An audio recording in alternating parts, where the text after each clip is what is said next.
Welcome to the deep dive.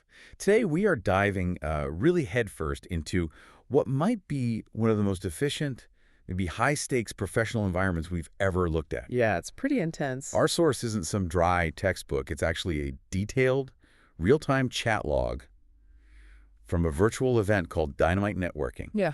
Introductions and referrals. And it's not just, any networking meeting. It really is like a pressure cooker. Right. We're seeing how these high-level pros, management trainers, ghostwriters, lawyers, consultants, how they manage to squeeze value out of every single second. Right. The big question, I think, is what kind of structure, what specific pitch elements let you compress your entire business, your successes, your specific ask, and your offer all into 45 seconds. 45 seconds flat. And the log shows, this group was serious. They were playing for keeps. Definitely. So for you, the listener, our mission today is really to pull out the actionable blueprint from this. The rigid structure, the exact pitching tactics these people used. If you want to learn how to cut through all the noise and get immediate referrals, well, this deep dive should be your guide. Okay, let's unpack this thing. Okay, so first, the architectural. It's deliberately restrictive. The host, Rajiv, set up this really rigorous 4-round structure. It's designed basically to cut out the fluff and force focus. Yeah, the clock wasn't just ticking. It felt like it was demanding results, right? Exactly. And the rules were super clear. Round 1, the icebreaker, just 10 seconds. 10 seconds. Yep. Then round 2, the main intro, that's the core, 45 seconds.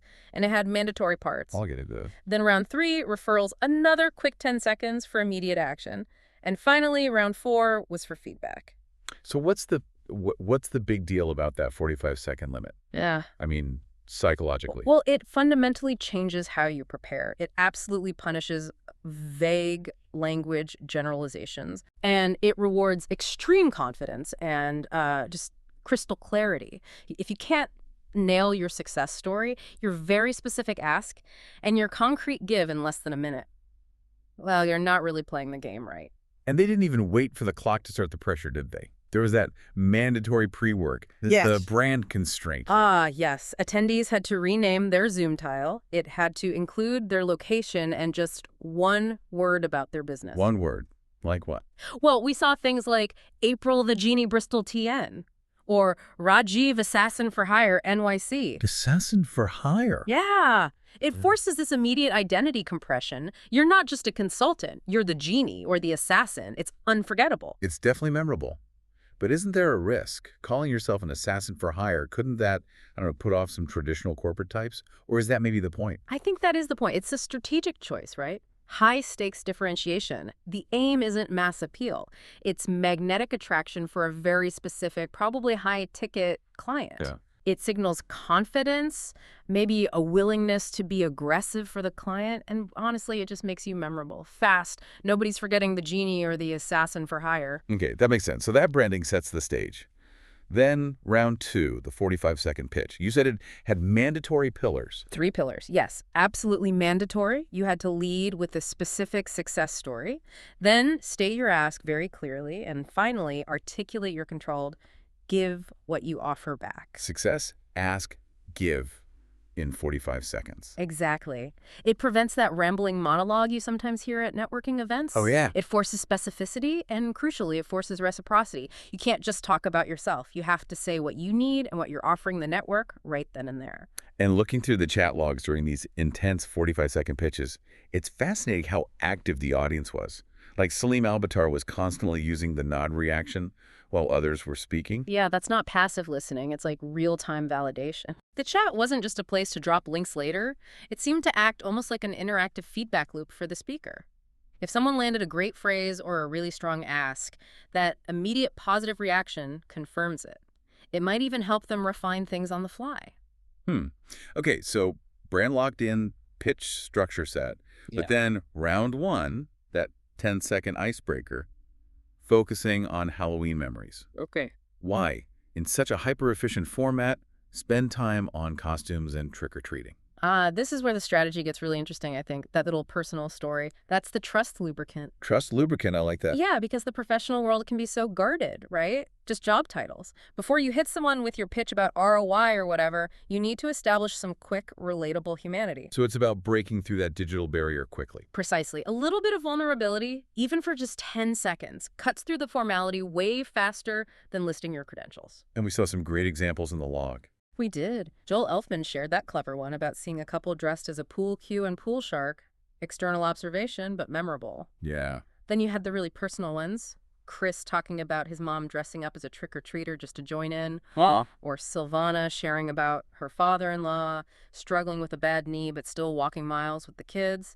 Those hit differently. They create instant connection, don't they?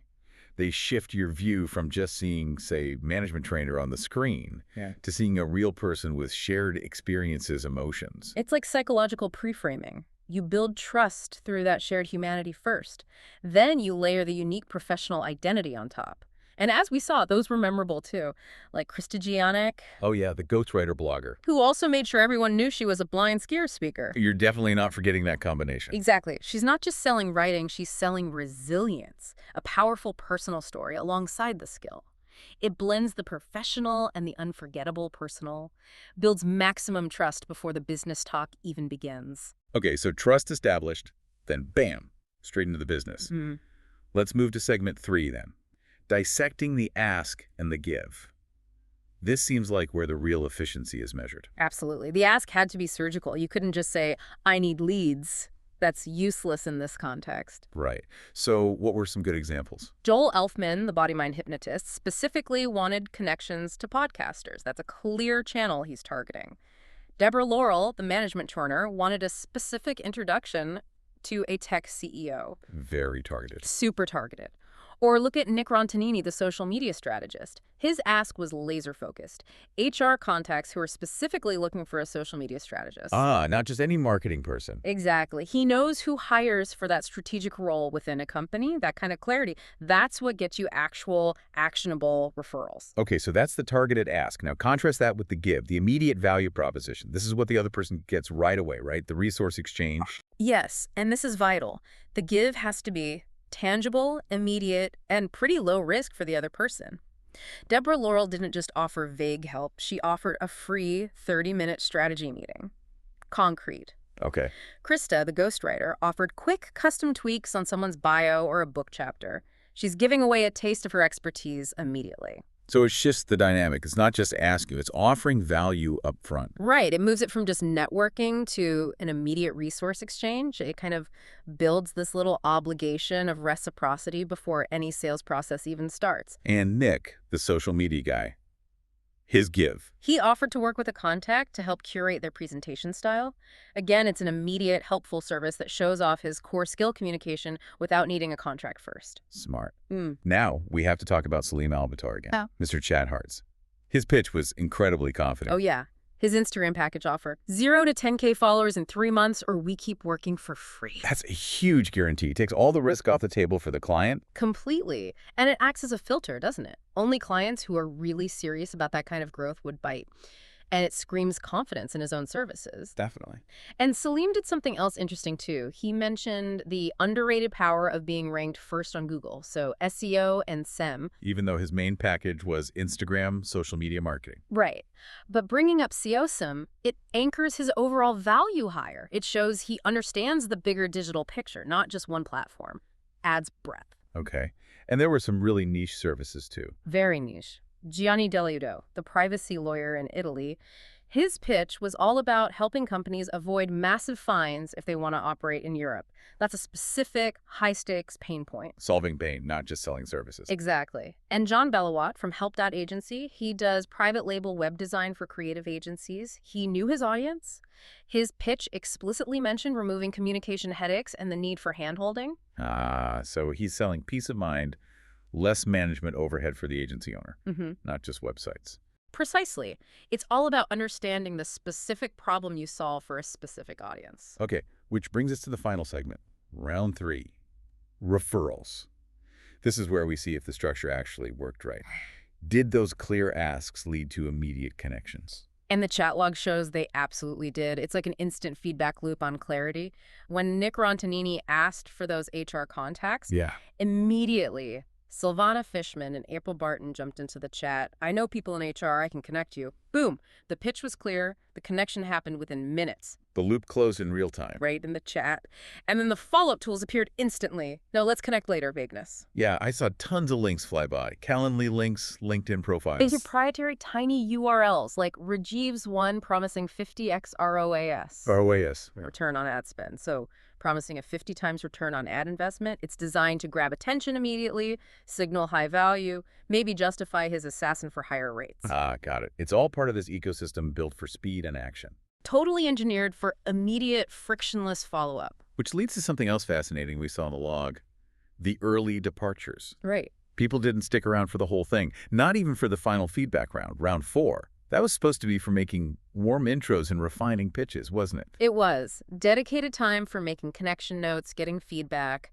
But key people left early. Deborah Laurel specifically left to prep for a LinkedIn Live she was hosting. Okay. John Balawat left to get ready for his next meeting. Nick Rontanini also ducked out early. So they basically got what they came for and moved on to the next thing. Immediately transitioned to the next high-value activity on their schedule.